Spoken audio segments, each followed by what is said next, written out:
السلام علیکم ورحمۃ اللہ وبرکاتہ۔ دوستو آج ہم بات کریں گے الجزائر کے بارے میں۔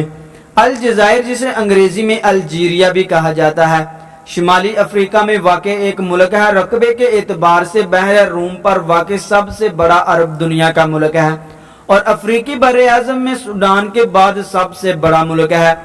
دنیا میں رقبے کے اعتبار سے اس کا 11واں نمبر ہے۔ دوستو الجزائر کے شمال میں تیونس، مغرب میں مراکش، جنوب مغرب میں مغربی صحرا، موریتانیہ اور مالی ہیں۔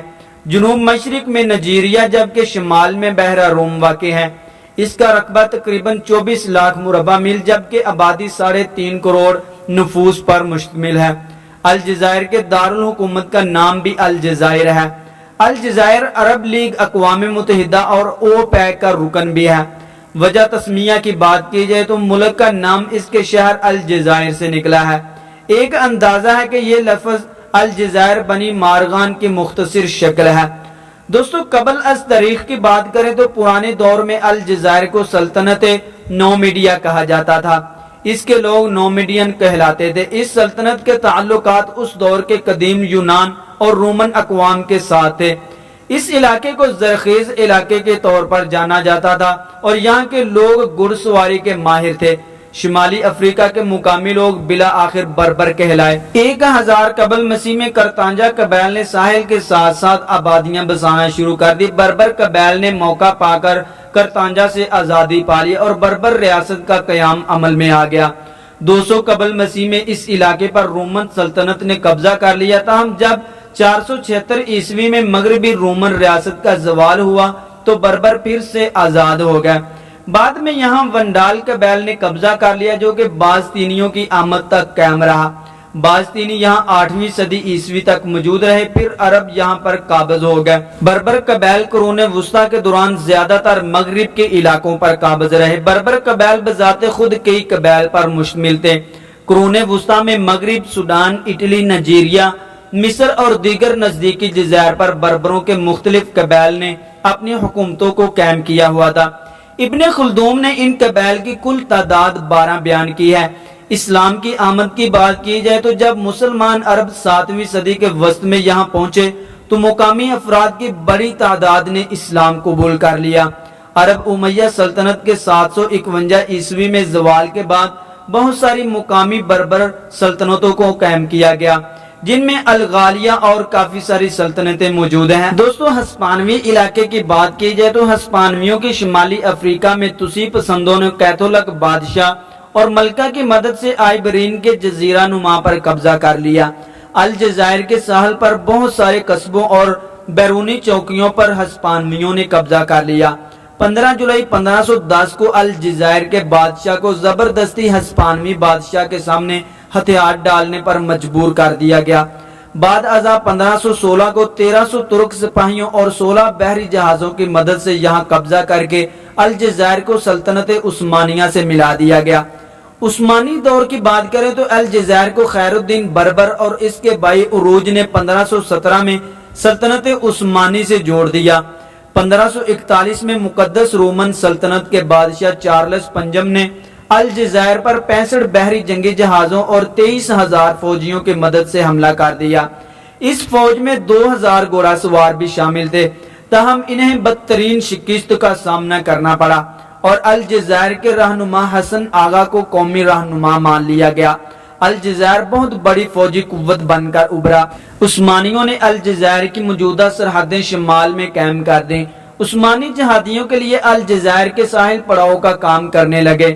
17ویں صدی میں عثمانیوں کے امریکی بحری جہازوں پر حملے کی وجہ سے پہلی اور دوسری بربر جنگیں ہوئیں۔ دونوں اطراف کی فوجیں دشمن کو پکڑنے کے بعد غلام بنا دیا کرتی تھیں۔ ان لوگوں کے گہرے اثر و رسوخ کی بنا پر اس علاقے کو بربری ساحل کہا جاتا تھا۔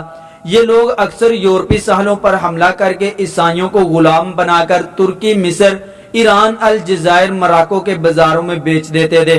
رابرٹ ڈیوس کے مطابق 16ویں صدی سے 19ویں صدی کے دوران 10 لاکھ سے 12 لاکھ یورپیوں کو غلام بنا کر بیچا گیا۔ ان لوگوں کی اکثریت اٹلی، اسپین، پرتگال کی ساحلی بستیوں کے علاوہ France, England, Ireland, Holland, Poland, روس، سکینڈینیویا آئس لینڈ ہندوستان، جنوبی مشرقی ایشیا اور شمالی امریکہ سے پکڑی گئی تھی۔ ان حملوں کا تباہ کن اثر تھا۔ فرانس، انگلینڈ، اسپین کے ہزاروں بحری جہاز تباہ ہوئے اور اسپین اور اٹلی کے ساحلوں کا بہت بڑا حصہ غیر آباد ہو گیا۔ 19ویں صدی تک انہیں بحری قزاقوں کی وجہ سے ساحلی علاقوں پر غیر آباد لوگوں کو دیکھا گیا۔ 1609 سے لے کر 1616 تک انگلینڈ کے 466 تجارتی بحری جہاز تباہ کیے گئے۔ شمالی افریقہ کے شہروں پر طاعون کا بہت بڑا حملہ ہوا۔ اندازہ ہے کہ الجزائر ہی میں طاعون کے مختلف وباؤں سے 3 لاکھ سے 5 لاکھ تک شہری ہلاک ہو گئے۔ فرانسیسی دور حکومت کی بات کریں تو اپنے سفیر کی بےعزتی کے پیش نظر فرانسیوں نے 1830 میں حملہ کر کے الجزائر پر قبضہ کر لیا۔ تاہم یہ جنگ بہت طویل تھی اور بہت خون خرابہ ہوا۔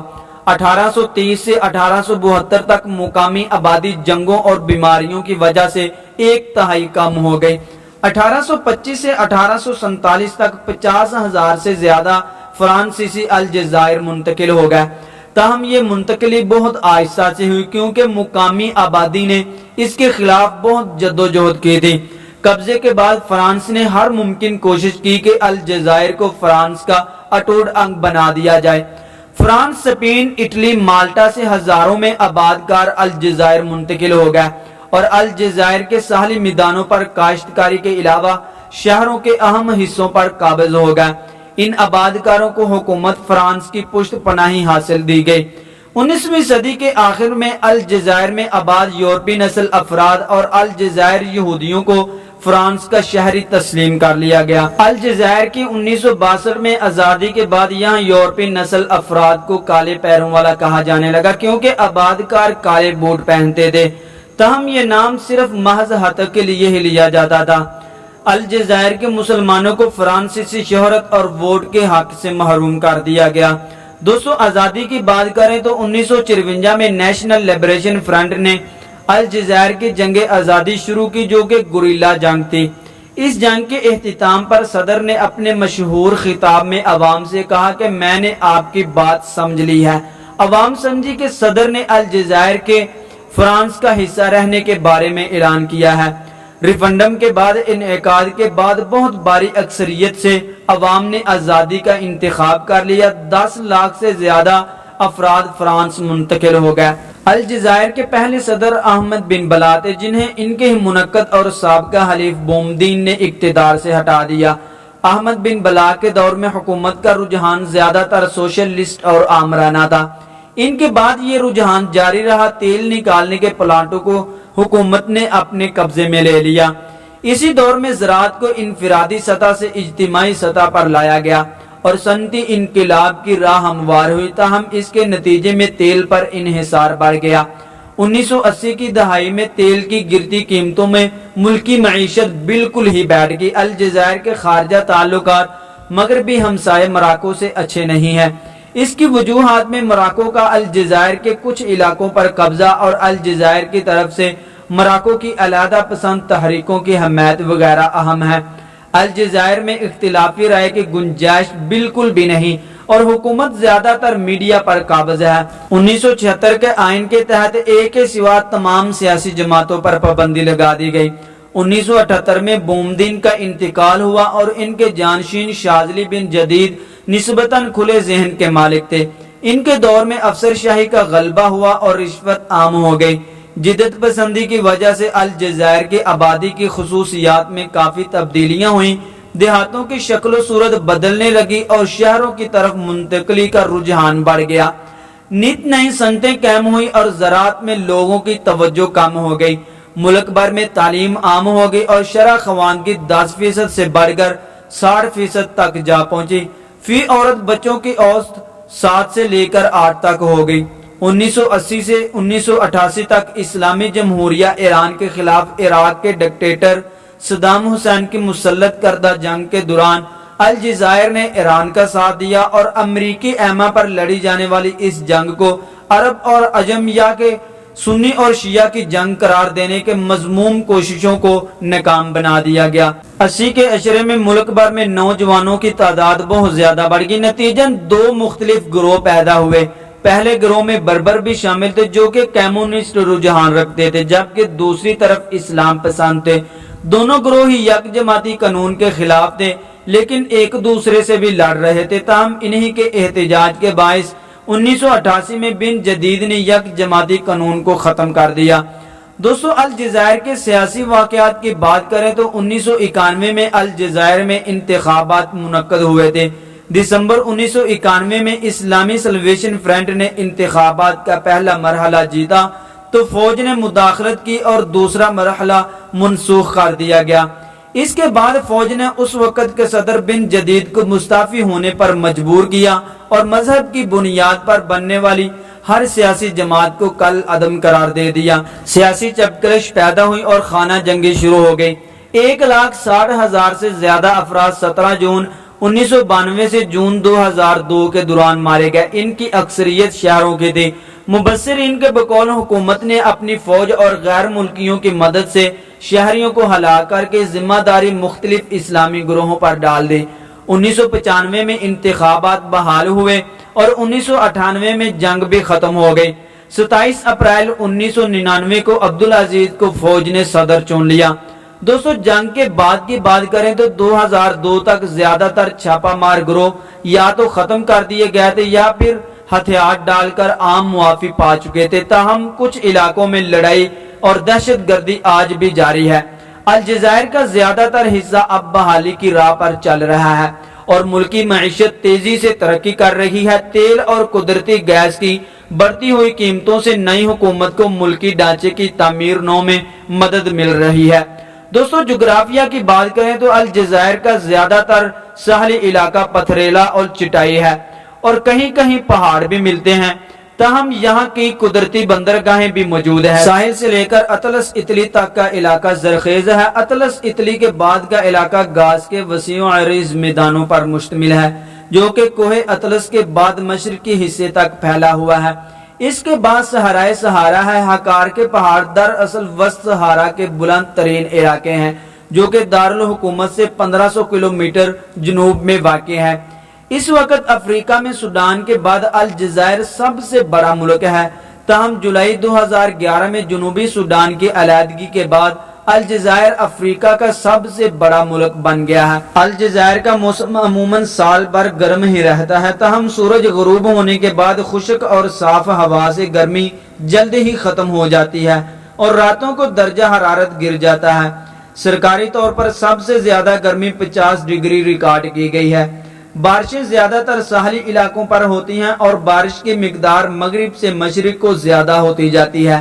شمال مشرقی جزائر میں سب سے زیادہ بارشیں ہوتی ہیں۔ الجزائر میں ریت کی پہاڑیاں بھی پائی جاتی ہیں۔ صدر ملک کا سربراہ ہوتا ہے جو کہ 5 سال کے لیے چنا جاتا ہے۔ 2008 کے قانون سے قبل ہر صدر زیادہ سے زیادہ 2 بار منتخب ہو سکتا تھا۔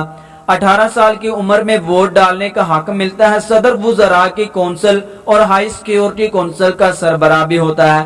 صدر وزیر اعظم کا تقرر کرتا ہے جو کہ حکومت کے سربراہ کا کام بھی کرتا ہے۔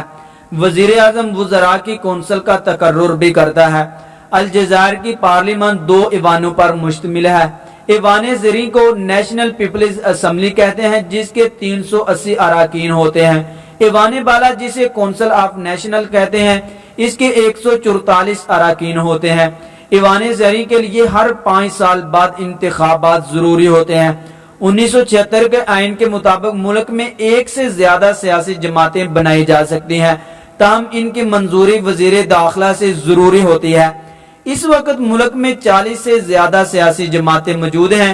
آئین کے مطابق مذہب، زبان، نسل، جنس یا علاقائی بنیادوں پر سیاسی جماعتیں بنانا ممنوع ہے۔ الجزائر کی فوج بری، بحری، ہوائی اور علاقائی ایئر ڈیفنس فوجیوں پر مشتمل ہے۔ فوج کا سربراہ ملک کا صدر ہوتا ہے جس کے پاس ملکی وزیر دفاع کا عہدہ بھی ہوتا ہے۔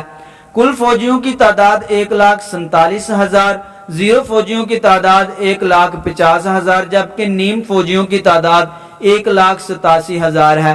19 سے لے کر 30 سال کی عمر تک کے نوجوان مردوں کے لیے فوجی خدمات لازمی ہوتی ہیں جو کہ 1.5 سال پر محیط ہوتی ہیں۔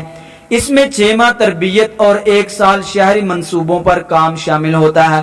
2006 کے تخمیے کے مطابق الجزائر اپنی فوج پر کل قومی آمدن کا 2 سے لے کر 3% تک خرچ کرتا ہے۔ الجزائر زیادہ تر روسی اور چینی ساخت کا اسلحہ استعمال کرتا ہے جو فوجی تجارت کے معاہدوں کے تحت خریدا جاتا ہے۔ الجزائر کی ہوائی فوج نے 2007 میں روس سے 55 میگ اور 29 جنگی طیارے خریدنے کا معاہدہ کیا ہے جو کہ تقریباً $2 ارب مالیت کا ہے۔ اسی معاہدے کے تحت الجزائر روس کو پرانے جہاز بھی واپس کرے گا جو اس نے سابقہ سوویت یونین سے خریدے تھے۔ روس الجزائر کے لیے 2 ڈیزل آبدوزیں بھی بنا رہا ہے۔ اکتوبر 2009 میں مبینہ اسرائیلی پرزوں کو شامل کرنے کے امکان کے پیش نظر الجزائر نے فرانس سے ہونے والا فوجی معاہدہ ختم کر دیا تھا۔ صوبے اور اضلاع کی بات کریں تو الجزائر میں 48 صوبے، 553 اضلاع ہیں اور 1,05,041 بلدیات ہیں۔ ہر صوبہ، ہر ضلع اور بلدیہ کا نام عموماً اس کے سب سے بڑے شہر پر رکھا جاتا ہے۔ آئین کے مطابق ہر صوبے کو کسی حد تک معاشی آزادی حاصل ہوتی ہے۔ دوستو، معیشت کی بات کریں تو مدنی تیل ملکی معیشت کے لیے ریڑھ کی ہڈی کا درجہ رکھتا ہے اور کل قومی آمدنی کا 30% سے زیادہ پیدا کرتا ہے، تاہم یہ مقدار برآمد کے 95% پر مشتمل ہے۔ تیل کے ذخائر کے حوالے سے الجزائر کا 14واں نمبر ہے۔ یہاں کل 11.8 ارب بیرل کے ذخائر کا تخمینہ لگایا جا سکتا ہے، تاہم اصل مقدار اس سے زیادہ بھی ہو سکتی ہے۔ امریکی توانائی کے انفارمیشن کے محکمے کی 2005 کی رپورٹ میں بتایا گیا ہے کہ الجزائر میں 160 خرب ماکب فٹ قدرتی گیس کے ذخائر موجود ہیں جو کہ دنیا بھر میں 8ویں نمبر پر آتے ہیں۔